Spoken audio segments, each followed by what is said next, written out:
Welcome back everyone to today's third and final video, and this is going to be a different kind of video.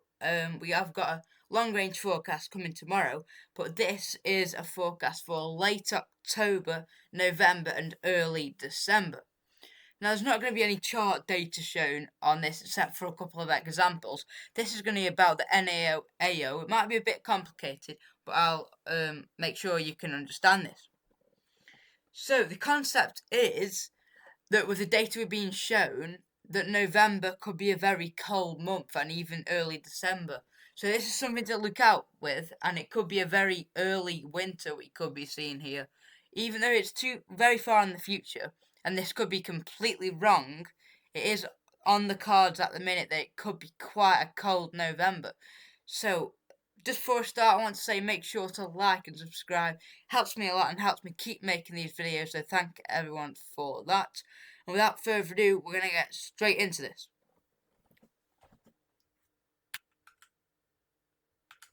Okay, so this is the AO index. So this is to do with the Atlantic pressure and stuff like that. And this black line is what it has been over the summer and into this autumn.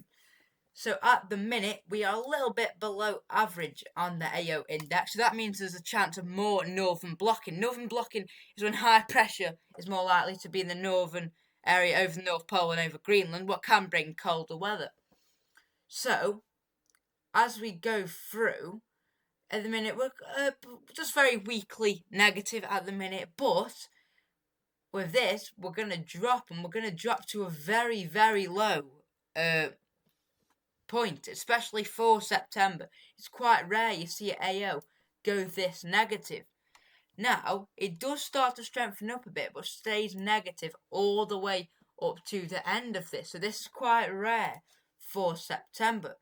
And this favours more chance of northern blocking, which could lead to a colder spell in later October and early November. But that's not the only thing that's looking quite good. This is the NAO index. So this is another monitored thing over the Atlantic and pressure anomalies.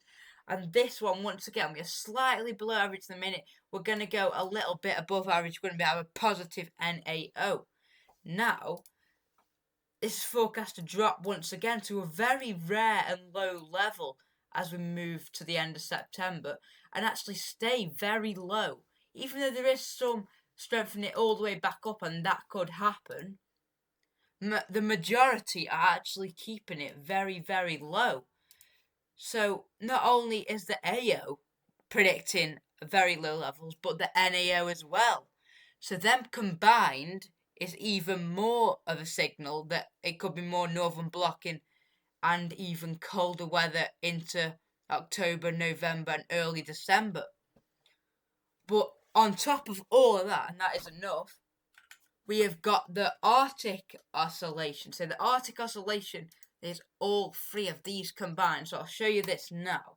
So this is most of them combined. So we've got the PNA, NAO and AO all combined. So this is what it's been like over the last, what's been happening and at the moment.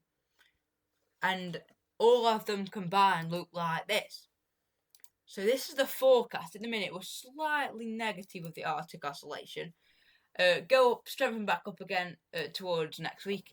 And then we drop down once again. As you can see, we've dropped all the way down. And all the way through up to December the 13th, we stay negative. Once again, as you can see through the summer, we've been positive most of the time. And that's very, very rare. You see it all the way negative. Obviously, it's very far in the future and it could completely change. These models up here could be right. These models down here could be right. But the forecast average is that we stay below the line the whole time. The average is this black line here, in the grey area. And that is very, very rare once again. But it's not just that either. If we look at the North Atlantic oscillation and not just the Arctic oscillation. This as well is quite interesting. Now, it's not as interesting as the one we've just seen, but this, once again, this is the PNA, NAO, and AO all combined. And this one, as we go through next week, is around the 24th, 25th of September, below average. Now, this is a little bit up and down. It's positive, negative, positive, negative, positive, negative, positive, negative, negative. But even though this one's around average and not really negative, a little bit positive at times, but a little bit negative at times, so a bit up and down, with all of the other four, so with this one going negative, this one going negative, this one being negative the whole time, and then this one, all them other three show that the chances are that we get a higher level of northern blocking. So surely all of these models combined have got a high chance of actually predicting that we are going to get more northern blocking into late October, November and early December, which could cause a very cold month for November if that does come off. Now here's some examples what can cause. So if we, let's show you this right now. So if we have a positive AO, so this is a positive AO when it's above this grey line here. We have a positive one like here, and a positive NAO like here or here. It is more likely that we have westerly winds and more Atlantic driven pattern. So this is what it'd be like if that pattern happened, if that was what was to come off. As you can see, the low pressure, the high pressure is very far south and is not really going to affect our weather at all, really. It's not going to bring anything cold or anything like that. So let's see why that can affect our weather. So because it's bringing all this high pressure down here, it's going to let the polar vortex strengthen up. This is an example from 16th of December 2008. So we've got the westerly winds driving in. There's not really much chance of anything cold at all, unless somehow you get a cold zonality, but it's very unlikely that happens. But now, let's have a look. If you get a negative AO like this, a negative NAO like this, a negative Arctic oscillation like this, obviously this one isn't that out of the ordinary, but this one is like that, it's more likely you get this high pressure further north, like on this chart here.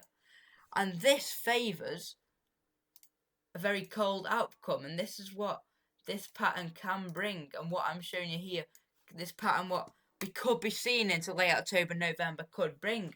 The high pressure going up towards Greenland, and as you can see, the polar vortex pushed over central Western Europe, and high pressure up in the high latitudes, and high pressure up in the Atlantic retrogressing towards Greenland. And it drops the polar vortex into Europe and brings us a very, very cold northerly wind.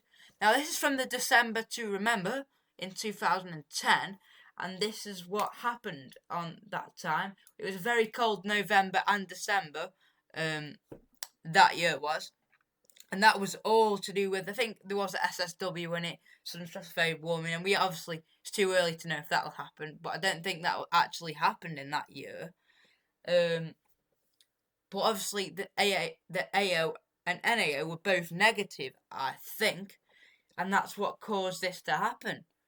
So if them charts do come off what I've just been showing, if this goes negative, if this goes negative, if this goes all the way negative up to December the 13th, and if this stays around that, we would not, the odds are we would not be seeing this pattern. The odds would be we would be seeing this pattern, which would favour a very cold late October, November and December, early December there, and a very wintry and snowy November and early December. So that is what this video is about. So I hope you guys enjoyed that little bit of a different video. It might be a bit hard to understand, but I tried to make it as easy as possible. Thanks everyone for watching, and we'll see you in the next one. Goodbye.